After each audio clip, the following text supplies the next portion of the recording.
இந்த இணைக்கும் பூட்டு என்பது ஸ்ரீரங்கம் கோயில் நடைபெறும் சிறப்பான நிகழ்வு.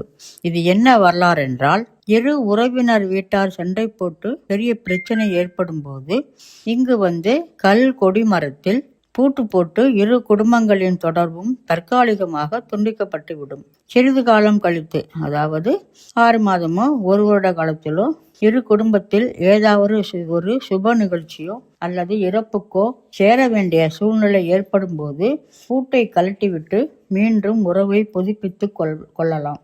சுப நிகழ்வுக்கு கோவில் சென்று பூட்டை கழட்டி உறவை புதுப்பிக்கிறார்கள். இறப்புக்கு இரு உறவினரும் பெருமாளை நினைத்து துணியில் அபராத கட்டணம் முடிந்து வைத்து தீட்டு காலம் முடிந்த பின்னர் கோவிலுக்கு சென்று அபராத காணிக்கையை உண்டியலில் செலுத்திவிட்டு பெருமாளை சேவித்துவிட்டு பூட்டுகளை கழற்றி சேர்ந்து கொள்வார்களாம். இதன் பின் இரு குடும்பத்தினரும் சண்டை சச்சரவின்றி சேர்ந்து கொள்வார்கள்.